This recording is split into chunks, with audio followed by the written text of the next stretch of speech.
విశాఖపట్నం జిల్లా భీమిలి నియోజకవర్గం పద్మనాభం మండలంలో ఐనాడ బి తాళవలస గ్రామాల్లో ఎమ్మెల్యే గంటా శ్రీనివాసరావు సుపరిపాలనలో తొలి అడుగు కార్యక్రమం నిర్వహించారు. ఎమ్మెల్యే గంటా ఇంటింటికి తిరిగి సమస్యలను, రాష్ట్ర ప్రభుత్వ పనితీరును అడిగి తెలుసుకున్నారు. ప్రభుత్వ పథకాలు బాగున్నాయా అని ప్రజలను అడిగి వారి అభిప్రాయాలను తెలుసుకున్నారు. రేవడి నుంచి ఐనాడ గ్రామం వరకు పలు గ్రామాలను కలుపుతూ ఉన్న రోడ్డు అధ్వానంగా ఉండటం వల్ల తాము నరకం చూస్తున్నామని ప్రజలు ఎమ్మెల్యే ముందు వాపోయారు. త్వరలోనే ఈ రోడ్డు అయినవాడుకు మంచినీరు కల్పిస్తామని గంటా హామీ ఇచ్చారు. అలాగే తాళ్లవలస గ్రామంలో డ్రైనేజీను పరిశీలించిన ఆయన చెత్త పెరిగిపోవడంతో ఎన్నాళ్ల నుండి పూడిక తీయలేదంటూ స్థానిక అధికారులను, సచివాలయ సిబ్బందిని ప్రశ్నించారు.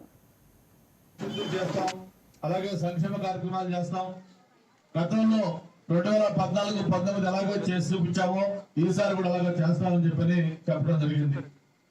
అయితే ఈ రోజు ఇక్కడ మనం మీ అందరినీ ఒకటే నేను కోరుతా ఉన్నాను. ప్రభుత్వ అధికారంలోకి వచ్చి 1 సంవత్సరం అయింది. ఇంకా 4 సంవత్సరాలు సమయం ఉంది.